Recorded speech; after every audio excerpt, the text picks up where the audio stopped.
Here we are. It's my very great pleasure and honor to introduce Gail Grossman Freyne, LLB Melbourne and PhD Dublin. Gail has practiced as a solicitor for many years, both in Australia and in the United States. More recently, she worked as a psychotherapist in private practice at the Family Therapy and Counselling Set in Dublin, of which she was a founding member. Her published articles and contributions to edited collections have considered the questions of systemic therapy, gender and power in marital relationships, and women's ordination in the Catholic Church. She has taught on the Professional Family Therapy Training course in Dublin and for the MA in Theology and Ecology at the University of Lampeter in Wales. She also serves on the board of the Jointly Chichester Foundation for Contemporary Spirituality and the Literary Trust in the United States. She lives in Melbourne, Australia, and Carradaniel, County Kerry, Ireland. I'm going to let her introduce herself and her background, and it's my privilege and a very great pleasure to introduce Gail Grossman Freyne. Gail, the floor is yours. Thank you, Murray. Well, it's my great pleasure and honor to be with you all this morning as well. I've long wanted to visit the Philippines. Unfortunately, my husband, who taught many Columbans, he was a scripture scholar, passed away before we could get to the Philippines. But I'm with you a little bit today. Now, what I want to talk to you about today, or the title really of my talk, is When Care Met Justice. Then I think a renewed church would be possible. So I'd like to participate in this conference on, while being very critical of the institution, on the hope that we can hold for what we can do to make things a whole lot better for the victim survivors of clerical sexual abuse, and also to bring more love into our church, as Michael Leahy, a colleague of mine, mentioned to you earlier. I can start by telling you a story about Cardinal Francis Spellman from New York, who was on a visit to Chicago to give a lecture. He left his hotel that morning and got lost. After wandering around for a little while, he met a few boys sitting on the stoop, and he said, "Hey fellas," he said, "can you tell me the way to City Hall?" And they looked at him and said, "Why do you want to know?" "Well, I'm going there to give a lecture." "Oh yeah? About what?" "On how to get to heaven." "Oh, that's a good one," they said. "You don't even know how to get to City Hall." So that's the point, as far as I'm concerned.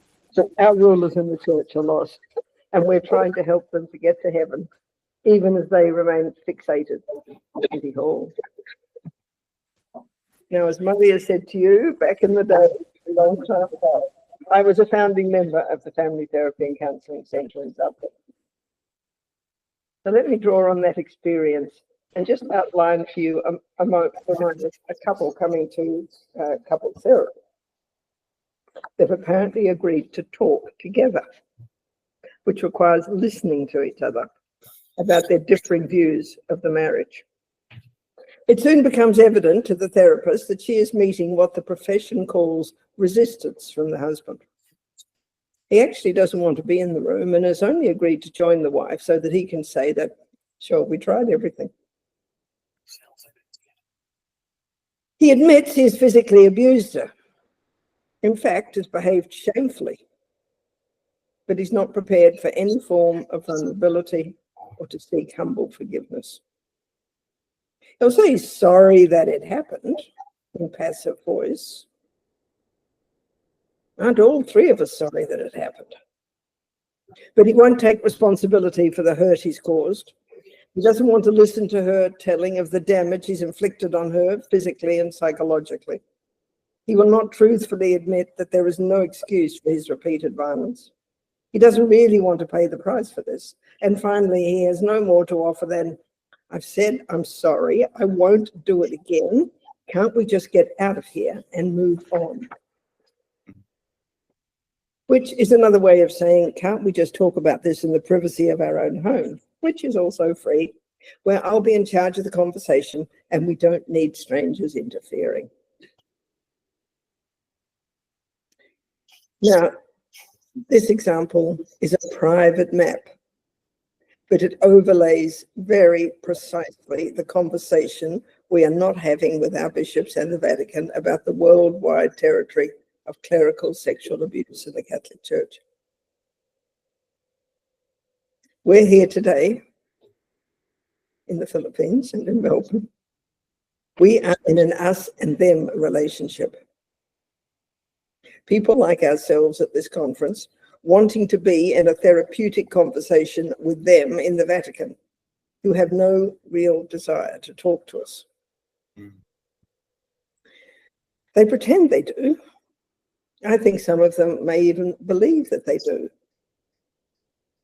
They put on plenary councils and synods, but then say what can be talked about and what is definitely off the table. Francis himself has often been quoted as saying, if you don't want to change anything, well, then set up a commission to talk about it. And he did just that. There was the Pontifical Commission for the Protection of Minors. One of the original members, an Irish woman, victim survivor Mary Collins, resigned as a result of resistance from the centre because nothing was being done about holding bishops accountable. They wanted to move on quickly and talk about safeguarding. But the commission had proposed a method for holding bishops accountable, and it had been approved from the centre, and then they were told it was unnecessary because all the necessary powers for this were already held by the dicastery of the doctrine of the faith.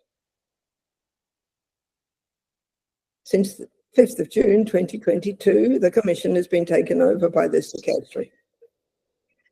Retreat and close the doors.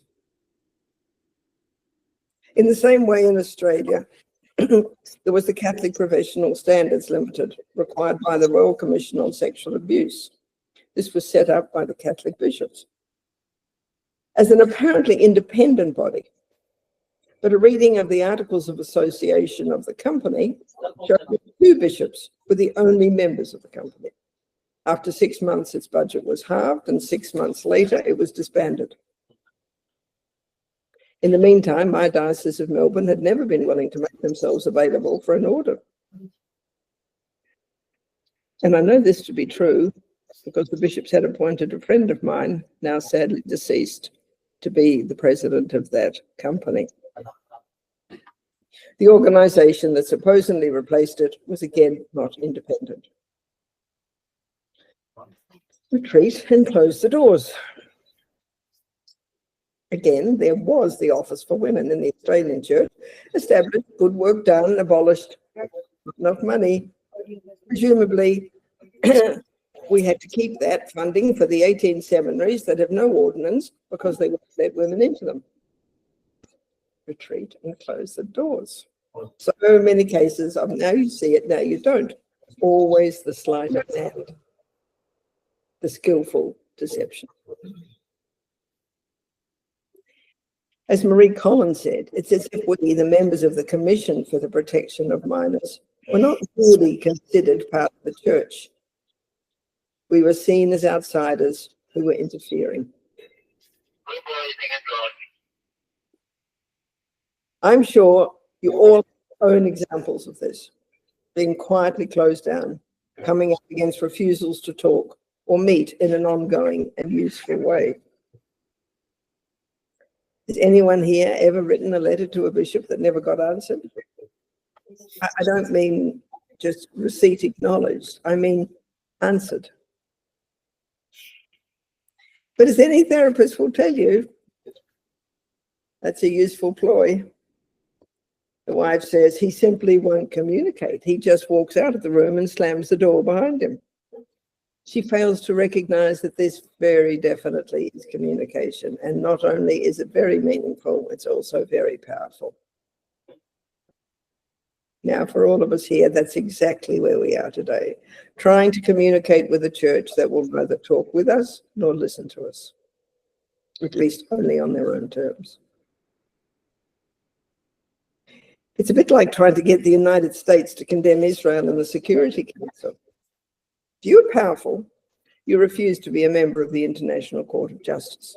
Why would you voluntarily place yourself in a position for others to judge you? And the Vatican is also powerful, and it has a very high opinion of itself too. Who can coerce Christ's vicar on earth? So, what does the wife do? Get a divorce or hang in there while also living her own life? What do you think we should do? Should we stay or should we go? I've done a bit of each. I no longer attend a parish, but I'm a founding member of which? That means Women's Wisdom in the Church. And I'm very proud of the title because I've actually thought it up. So we women stand together. Some of us go to church, have a parish, some of us don't. But I'm offering my penny's worth, as I'm doing today with you all. I don't know you all, but because we are at this conference, I can assume we're all hanging in there and trying to do two things at once. That is, deploying ourselves with a sort of continuous double vision.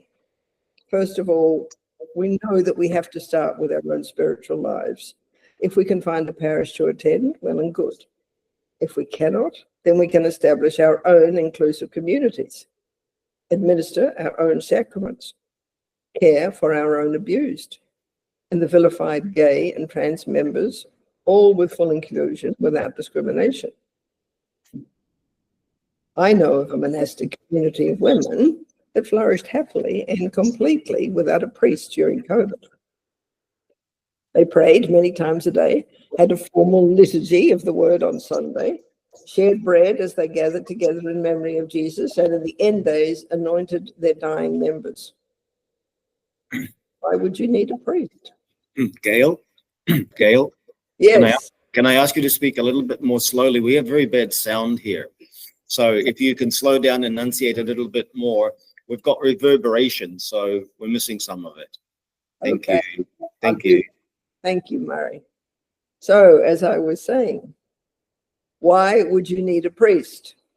Surely not to forgive your sins.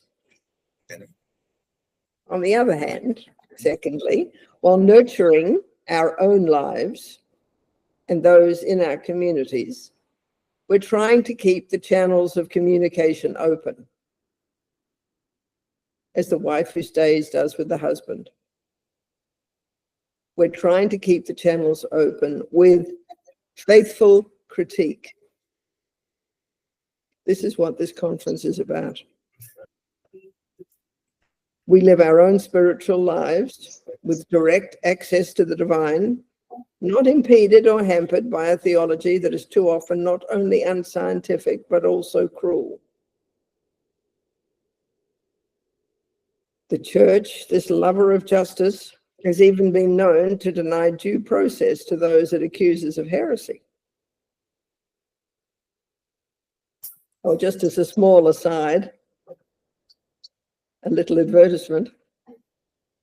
As Vice President of Catholics for Renewal, a reform group in Australia, which is disbanding as we speak, I recommend to you our book, Getting Back on Mission. Garrett Publishing, 2019. That's Getting Back on Vision, correct? Getting Back on Mission. On mission. Mission. Thank you. This is a roadmap that I recommend especially to any clergy present, because the focus is on Jesus's mission for the church and how this mission can be achieved together. So let's talk about keeping the channels of communication open.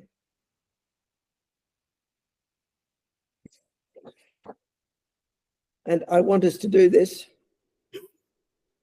inside a description of what I call a faithful critique,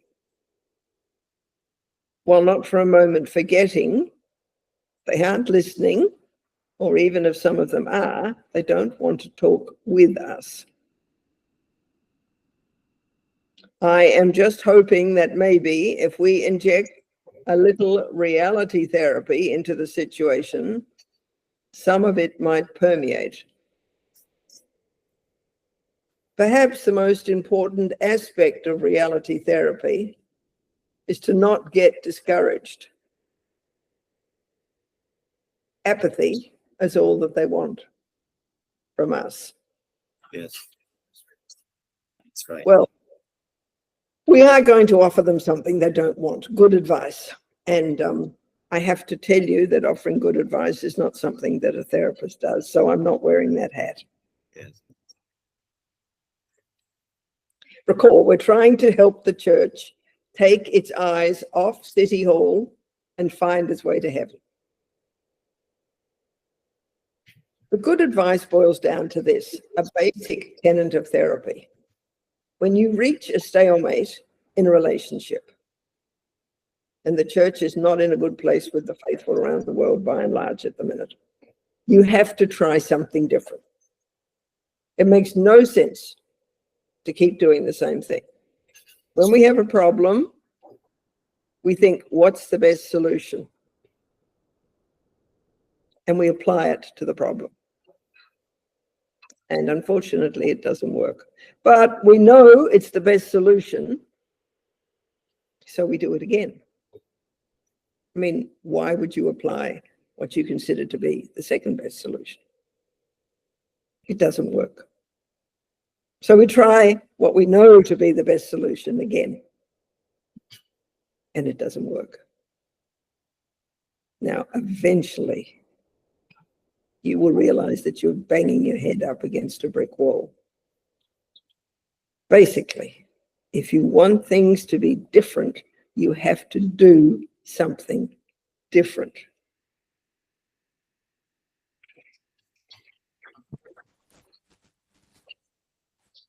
Now, we're going to try and help the church think of something different today, because what they did, what they thought was the best solution, was turning to justice.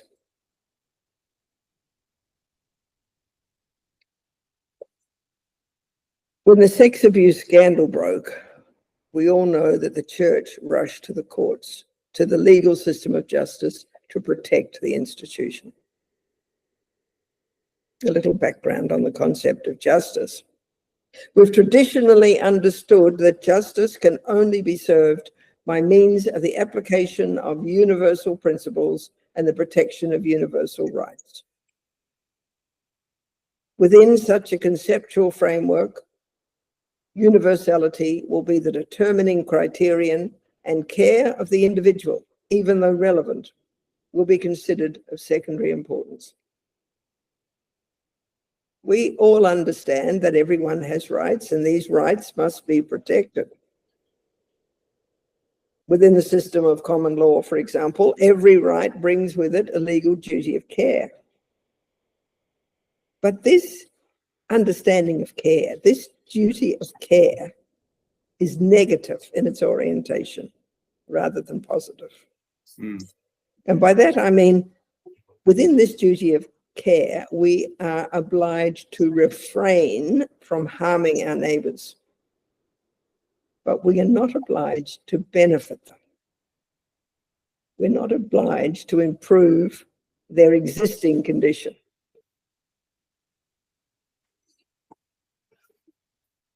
So we can say that an ethic of justice sets a moral minimum as the standard of behavior required of us. It is a response that privileges the rational and the disembodied at the expense of the emotional and situated.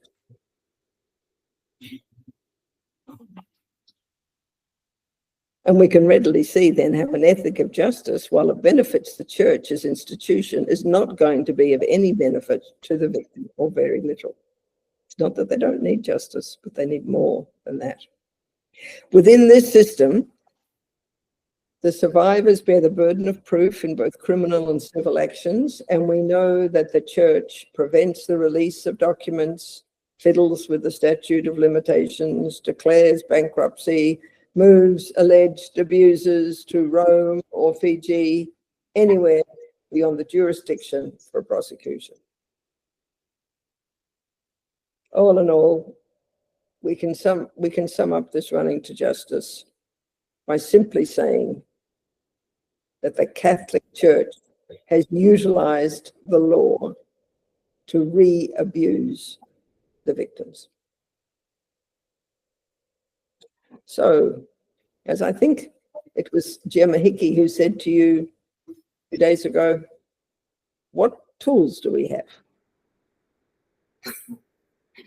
I'm proposing an alternative ethic, an ethic of care as a tool.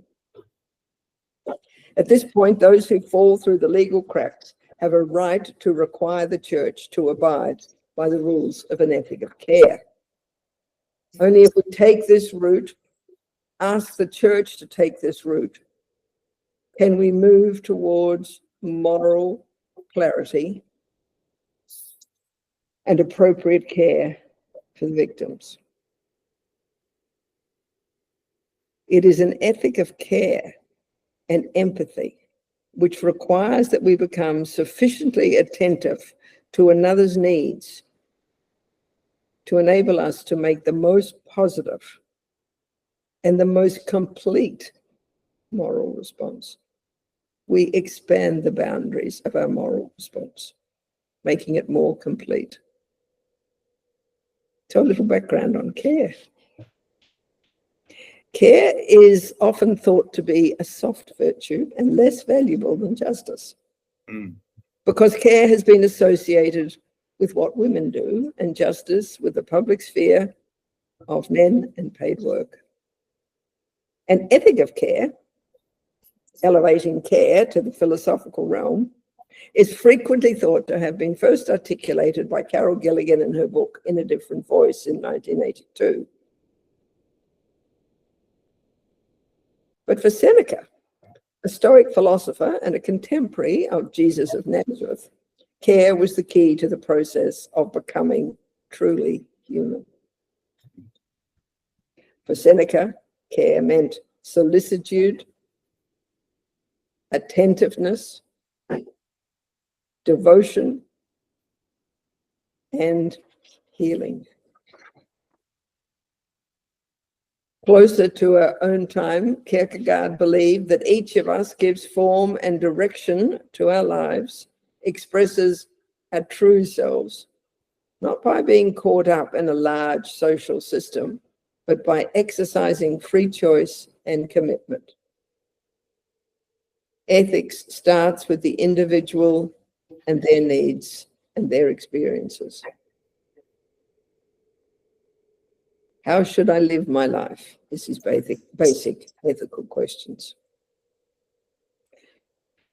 Likewise, for Heidegger, care was not just one concept among many, it was the very center of his philosophical system of thought. For him, care is the central idea for understanding the meaning of the human self. Suffice it to say, an ethic of care has a long and reputable philosophical history. Nonetheless, it's not too surprising that the ethic of care is still closely associated with women and feminist ethics. Yes.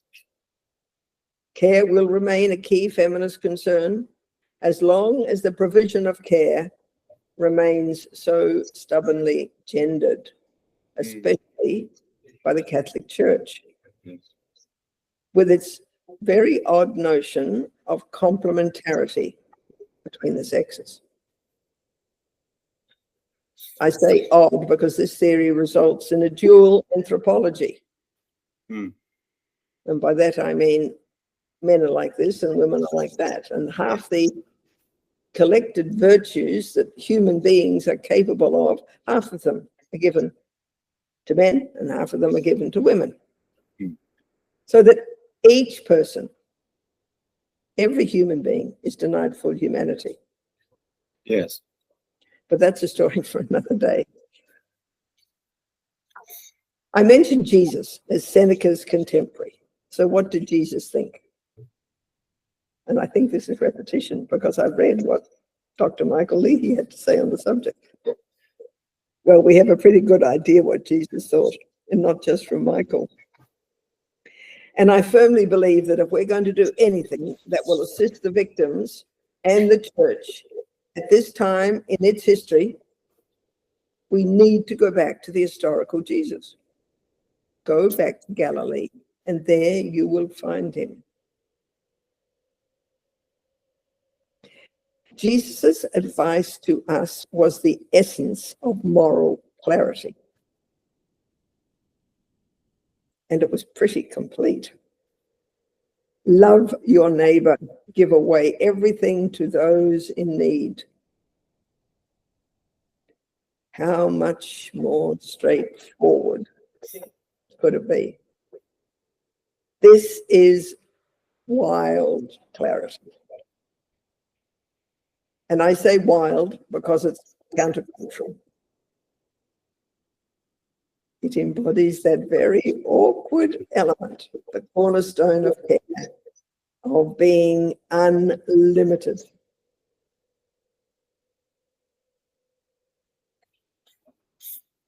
And it is the love commandment that is the summation of the gospel's moral vision. Yes. Now, sadly, to date, the church has not provided moral clarity.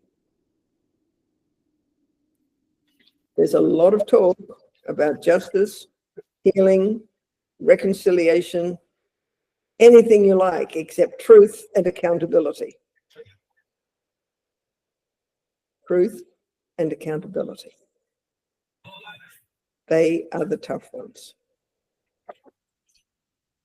So this takes us back to where we started, noting that the church tried to make it look as if they cared for the victim survivors and their families by making apologies and moving right along as fast as they could to safeguarding and prevention without pausing for truth-telling, any kind of self-analysis of the system, no truth-telling or accountability for the perpetrators or those who covered up. What the church really doing is an exercise in obfuscation. Fundamentally, they have no intention of giving up all that they have and give it to the poor and follow Jesus. As one wit quipped, and I wish the thought had been mine, but I have to admit that it's not. It says everything before the 4th century was pure rumor. So it has taken me up until now to make the basic point of the presentation today. The church will not be able to move beyond the scandal of sexual abuse before it apologizes to the victims and their families. And I want to suggest to you that care is the essence of a truthful apology. Now, some of you may be shocked to hear that the Catholic Church has not yet apologized for the crimes of sexual abuse. There'd be many bishops who'd throw their arms up in horror if I said to them, "You've never apologized." Let me give you a recent example of a non-apology from the top. The apology that Pope Francis purported to make to the Canadian First Nations and Métis peoples in July 2022 avoids telling the whole truth and therefore is no more than a sleight of hand. When some tribal representatives came to Rome, Francis spoke of the moccasins he'd been given by them and promised to return them when he went to Canada. He said, "They speak to us of a path to follow, leading to justice, healing, and reconciliation. But when you look at what he said, when you look carefully, it really boiled down to no more than the old bad apples variety of apology." Francis said he was pained and shamed by the deplorable behavior of those members of the church, those bad apples. He takes no ownership of a systemic problem that was universally compounded by the cover-up. And of course, he offered no assurances that the perpetrators would be held accountable. Well, I was pained and shamed when I read about this sleight of hand that never told the full truth. This apology is neither careful nor truthful, meaning it's not full of care or full of the truth. It's motivated only by the principle of damage limitation. I'm sure he was sorry for the children, but he is not taking any responsibility for what happened to them.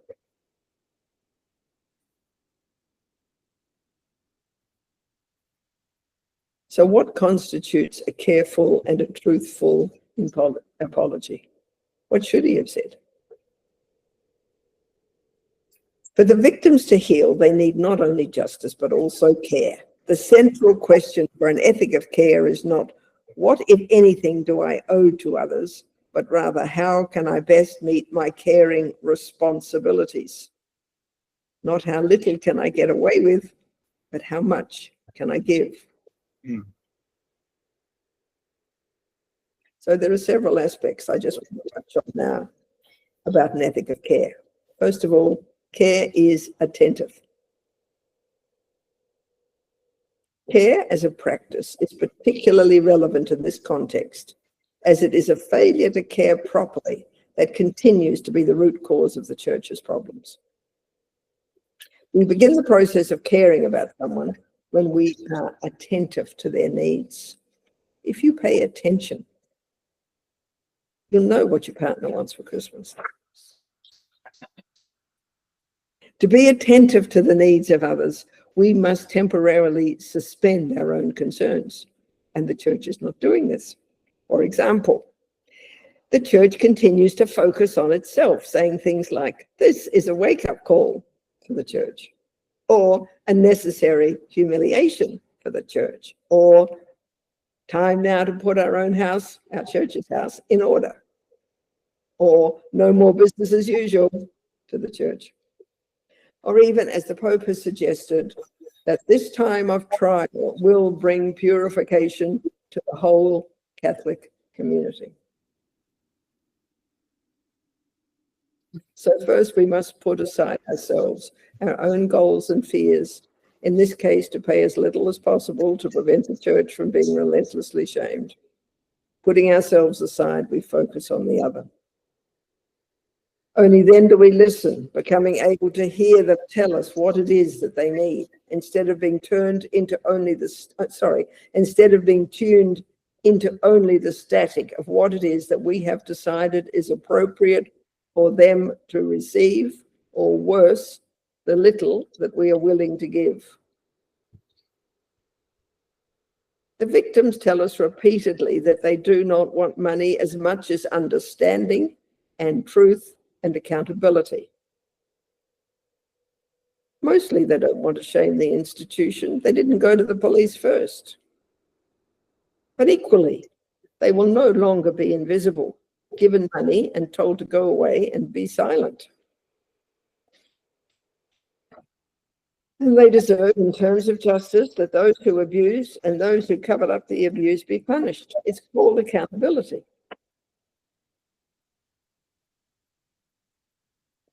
Now, some might like to say, as our bishops so frequently do, that the individual bad apple, that abusing priest, is the problem and the one to be held accountable. But the cover-up is the policy of the institutional church, and it still is.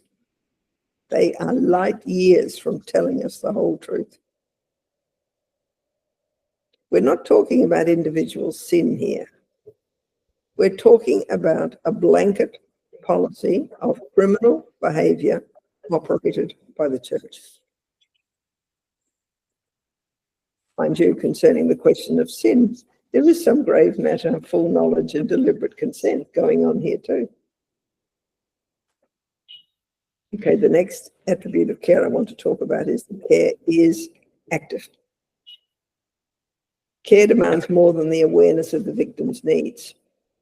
Caregiving requires making contact, the actual hands-on giving of care. According to Bishop Eamon Walsh of Ferns Island, the church has cared for the abusing priest more than for the victims. Oh, sure. However, he says that now that he started to visit the homes of those abused, he has begun to acquire a greater personal understanding of the trauma endured by those abused by the clergy. It is only by making these visits and listening to the stories of abuse that Bishop Walsh is now in a position to understand how truly harrowing it is to lose your childhood as a result of repeated rape, and then to be told that you're lying, and then to be fought all the way, year after year, through the legal system to insist on your truth. And if you might prevail against the best lawyers the church can buy, you only have the lawyer read a carefully worded apology, sometimes without the bishop even being present. Is that care? Episcopal visitations should be pastoral acts in the service of caring Christian charity and no longer reserved for the purpose of judicial inquisition. A real engagement with the victim will help the bishop learn what he needs to know to enable him to assume responsibility for his criminal behavior in covering up. So care is active and it's attentive. And care is also willing to be responsible. Once we've listened attentively and actively and discerned what each victim needs, we are drawn immediately into a discussion of the nature of our responsibility to them. We need to look and see what it is we either did or failed to do that produced this particular need for care. Therefore, to apply the ideas that I've outlined above, it is no longer sufficient for any individual bishop or pope to utter the words that intimate, "I am sorry for the pain that you have suffered." This statement, made in passive voice, is next to useless. Yes. We are all sorry that it happened. This is a statement that completely avoids personal responsibility. And these sort of pseudo-apologies create a paradox. The more the bishops utter them, the angrier the survivors become. Mm-hmm. Rather, the bishop must say without equivocation, "I am sorry for the pain that I have inflicted on you." Yes. It is necessary to acknowledge and spell out the specific truth of his behavior for which he alone is responsible. He needs to say, in effect, "I am sorry because I know that I am the person who did the wrong thing.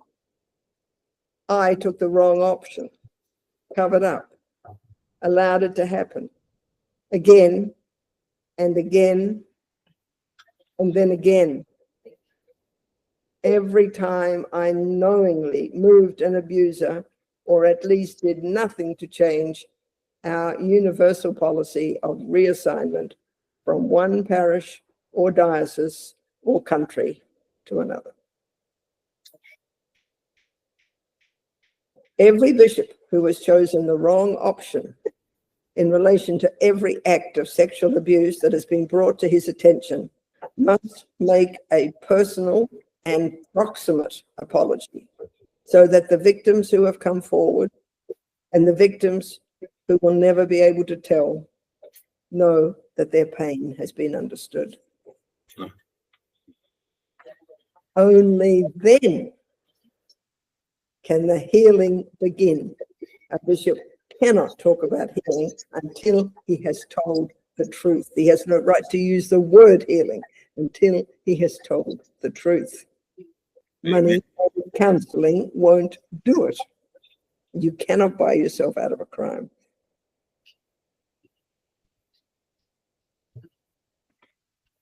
Each bishop needs to find his own words to say, I confess that I did everything I could to avoid having to make public the sexual abuse committed by those who were my direct subordinates.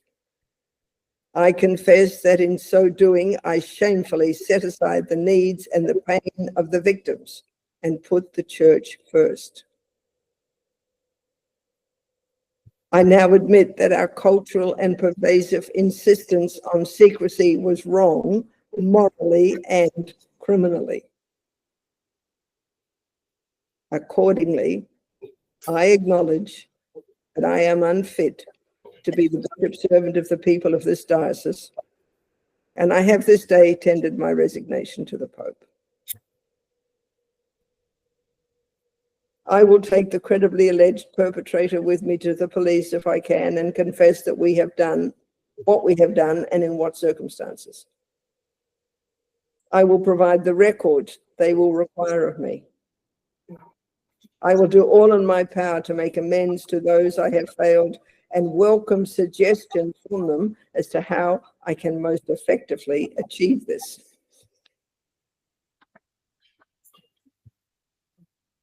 Finally, I once again beg forgiveness of the victims for having always failed to put them first. At this point, the apology is as complete as the bishop can make it. The process of healing is well begun and solidly founded because some one body has taken responsibility for what he did to one particular victim. Most importantly, he has told the truth and placed himself in a position of accountability. He might go to jail. Reconciliation is predicated upon a perfect act of contrition, which itself requires a full exposition of the truth and the willingness to be vulnerable and sin no more and make amends. It's going to take more than 3 Hail Marys. Okay. The fourth and last attribute of care. Care requires feedback. Only by contact with the person receiving care can we determine whether or not their needs have actually been met. So we have to go and check. Some years ago, the Bishop of Providence, Rhode Island, Robert Mulvey, expressed the hope that a financial settlement made to 32 men and women will be helpful to the victims of abuse and bring them in some way closer to closure and reconciliation with their God, their church, their families, and themselves. A little pompous, don't you think? Mm-hmm. But not very proximate. I would suggest that Bishop Mulvey needs to get closer and follow up and find out with each of the 32. If Mulvey or any bishop does not make these journeys, he has confined his moral response to the limits of justice. He's asked only what, if anything, he owes the abused. He has negotiated a final settlement to discharge the legal limits of his responsibility to these people, and thereby asserts his presumed entitlement to legal and moral closure. Alternatively, if he's willing to care for these people, to expand his moral response beyond the requirements of justice to the outer limits of care, he will see this financial payment not as the end of his responsibility, not as closure for him, but only as a beginning of a process of attentive, responsible, ongoing caregiving. So, in conclusion, it's my belief that the Catholic Church is teetering on the brink of an irretrievable situation. The tactics of avoidance and prevarication are no longer tenable. After financial rewards have been made, the Church is saying it's learned much. Even if this proves to be the case, and we devoutly hope that it is, the apologies that have been given to date will not pull the Church back from the brink.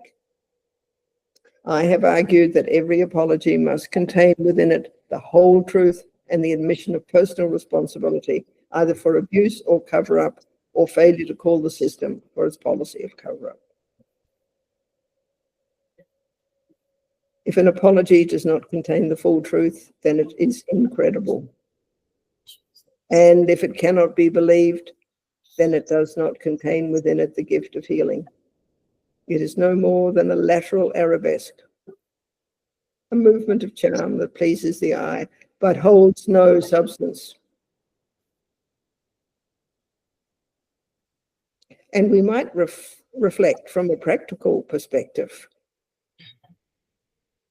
that if an adversarial action born out of an ethic of justice breeds an adversarial response, then perhaps we have reason to believe the inverse, that a caring response will give the Church back to the people and allow the people to come back to the Church.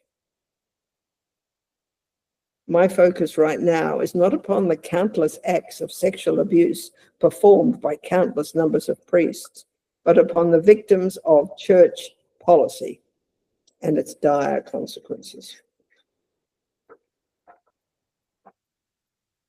But the moral responsibility to tell the truth for the good of the Church and the citizens of each state belongs to those who know it. This responsibility can never be abrogated by legal maneuvering, and the Catholic Church will never recover from the scandal until it tells and takes responsibility for the whole truth.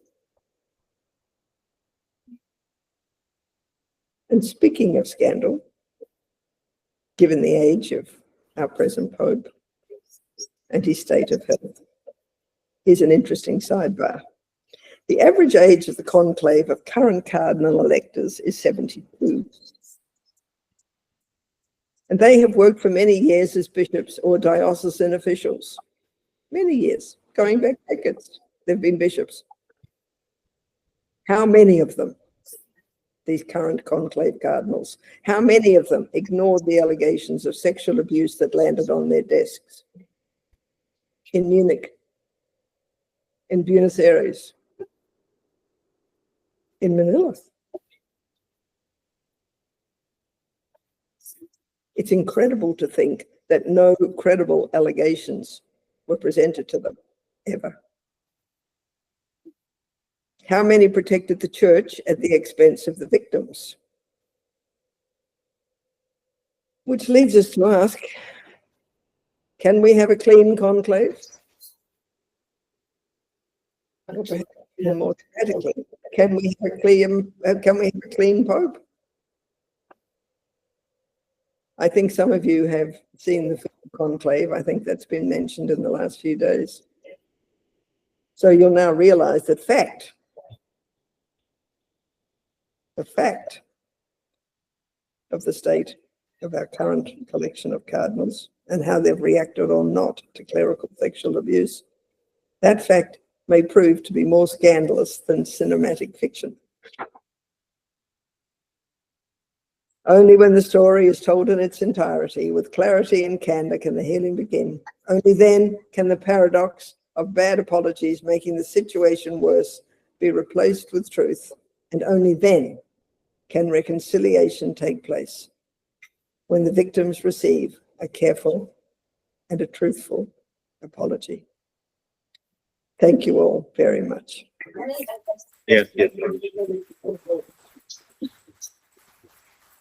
That's wonderful, Gail. I'm going to open to the floor for an open forum.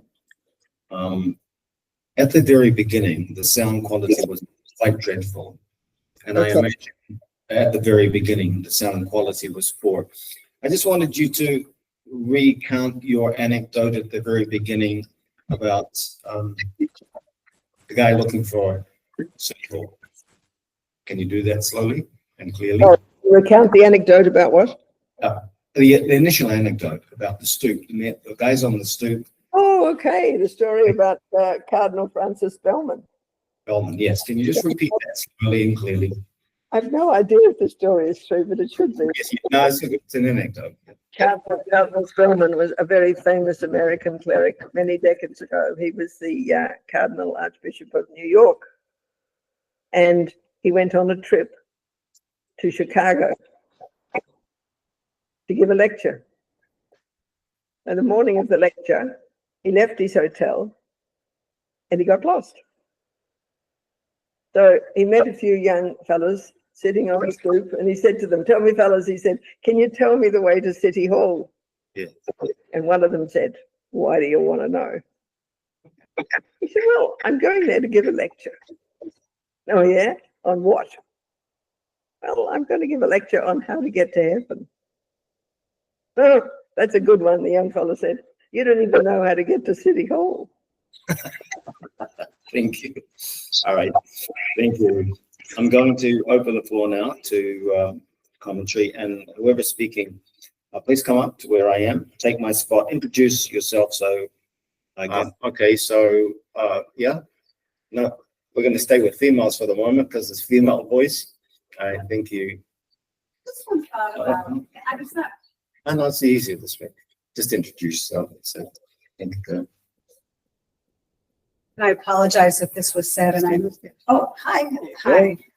I apologize if this was said and I missed it, but I thought I had while Lisa was asking the question, and with your responses, you know, you can have compassion for someone who's committed a crime, and you might have more compassion if you know, that they were victimized when they were young, and perhaps most people that commit heinous crimes were, which perhaps led to the behavior later, right?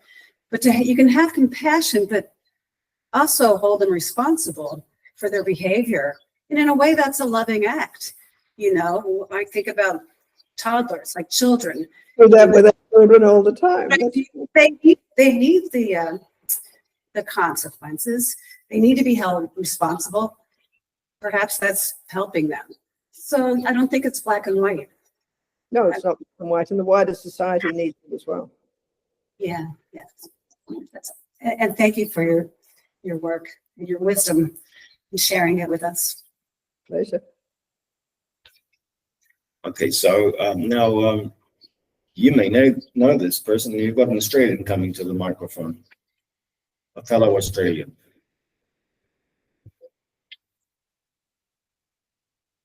Thank you, Gail. Kieran Tapsell here. I was a practicing lawyer for a long time. You will. Perfectly appropriate when someone is being prosecuted to point out the difficulties which they had in their own childhood, or in fact that they had been abused. It's not an excuse for not prosecuting them.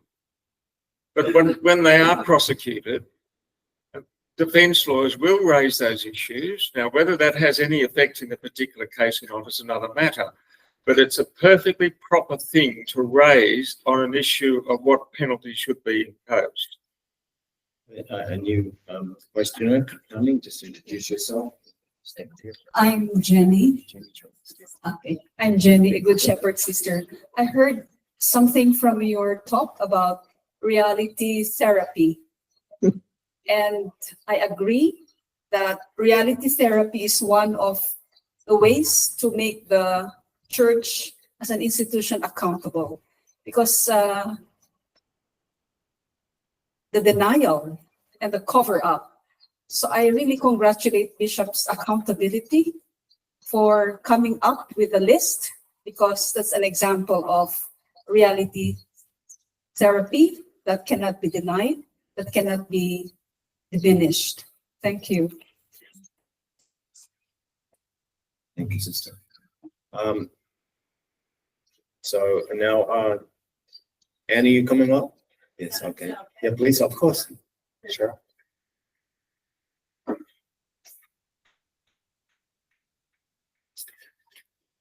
Hi, Gail. My name is Ann Barrett Doyle. I'm with Bishop Accountability, and I thank you for your remarks today. I'm fascinated by the subject of apology. It's occurred to me that we should put a ban on apologies because they are so cheap and so easy, and they really accomplish nothing. If anything, they disguise or distract from the bishop's lack of action. I would like to say to a bishop, and it's not for me to say, it's up to the victims to say, but say, hold your apology. Instead, release 5 personnel files of abusers. I think disclosure of documents that reveal the church's poor and culpable response, or just their response period, maybe sometimes it's not poor, but exposure of the church so that they feel that vulnerability that the victim felt when she was being raped. Let the church expose itself and stop controlling the information. Instead, let the dark secrets out. I don't want your apology. I want your documents. Yeah, I couldn't agree with you more. And it would be a wondrous thing. I think I mentioned that in passing. It would be a wondrous thing if they opened up their documents. I asked an Australian bishop not long ago, when the idea of pathways was mooted in Victoria, would he release the documents from his diocese? And he said no. He said no. Just no. And fairness, like the Archbishop of Dublin did release the documents to several inquiries in Ireland, and was hated by his priests for doing it, but beloved of the rest of the faithful for doing it. Right, right. They give lovely apologies because mostly they're written by someone else. Well, that's what I said. They often get written. They often just get read out in court, and they're meaningless. And I referred to them as pseudo apologies because, as I said to you, they just produce this paradox of making the victim survivor community just more angry. Every apology is just like salt in the wounds. But I was sort of trying to focus on something that the bishops are doing in terms of, I talked about keeping the channels of communication open. Now, there is one thing that they always do now, and I know it's just PC, and I've critiqued, I think, thoroughly the horrible apologies that they make. But they are addressing themselves to the faithful and the victims when they make these so-called apologies. Now, I think that is, as somebody said before, every crack, will let the light in. That is a place where they are saying something to the community. Now, I know most of the time it's phony, but I think that's a point in which we can say, we heard your apology and we want to tell you that we don't believe it is a truthful or a careful apology.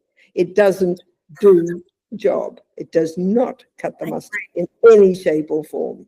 Right. In fact, it only makes the situation worse. Now, this is what you said, and this is what you should have said. Yeah, And I thought your model apology was fantastic. Use that example about Pope Francis, going to Canada, because it was just a non-apology. Yeah. And people, obviously, bishops are going to take their lead too from there. I mean, basically, they know that they had set up a whole criminal system where they covered up. Right. A lot of bishops know, as I said, a lot of cardinals will be sitting in that conclave, and they have covered up sexual abuse. They must have. Because this is a worldwide organization and these cardinals are coming from everywhere, and they have covered up. Now, that was church policy, and they're not admitting it. Yes. Because it's going to cost them everything they own, and it's going to cost them every vestige of power that they have. I mean, people with power don't give it up willingly. But I think one way to keep on naming and shaming is to say, these are the words that were used, and they do not constitute an apology. You need to do this again. Yes, I think that would be good. it's a bit like in the life of Brian. I mean, when you start writing graffiti on the wall, the centurion will come along and say, wait a minute, you got your grammar all wrong, write that again. Now do it again. Now you're going to do it 100 times so you get it right. And in a sense, that's what we need to say to them. You need to make an apology that contains the truth and the whole truth and nothing but the truth. So help you God. That's right. That's right. I agree. Thank you. Thanks, Anne. Thanks for the work you do. It's a terrific website. Thank you. Just letting Peter Wilkinson in. He's a late arrival, but all right. So anyone else like to? I hope the boss isn't going to ask me a question. I'm sorry? I said, I hope the boss isn't going to ask me a question. Who's the boss, Peter? Yeah. Hello, Peter. Hello. Please, we've just finished actually, but would you like to ask Gail any question?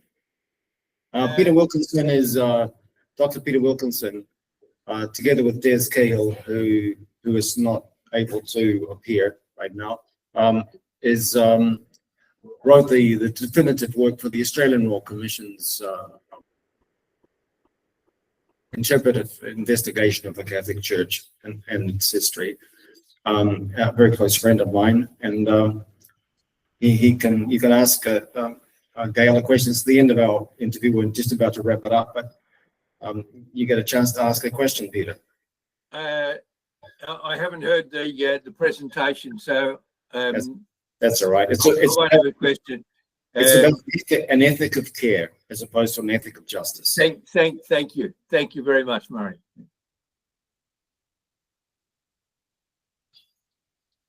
So that was it. All right, mate. All good. Thank you. Good. Yeah. Anyone in the room like to put a final question to Gail?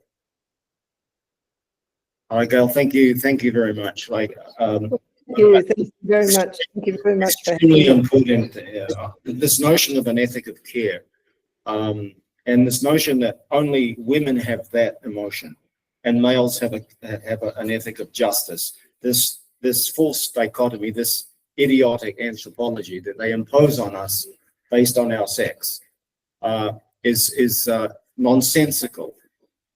Men and women can care, and it shouldn't be an attribute of being feminine to be a caring person, and it shouldn't be an attribute of male that we are able to think of justice. It's the notion kind of a rational male and an emotional female, correct? Whereas we should both share this. And I think that insight of yours, that shift from this notion of pursuing justice, because what is not pursued is not justice. It's the opposite of justice. It's Orwellian doublespeak. So when you're talking about an ethic of care, that ties in beautifully with Mick Leahy's presentation here, and the way that both of you run your lives, which is based on the notion of love. What could be more pure, more Galilean, more Christian, more Jesus-focused than this notion of love and care for children? And when we start each of our days here, we have the Philippine national anthem sung by small children, because I'm trying to focus on this notion that all of us, whatever our positions may be, we're trying to protect, nurture, and love children, and the children within us. So Des Cahill is going to talk about the child within us later, if we have time to play his pre-recorded message. So Gail, thank you. That's what we want, this notion of love, connectiveness. Well, thank you very much. Thank you very much for inviting me. It's been a real pleasure. It's been our privilege, Gail, and I wish you a good day, and everybody will now give you a round of applause. Thank you.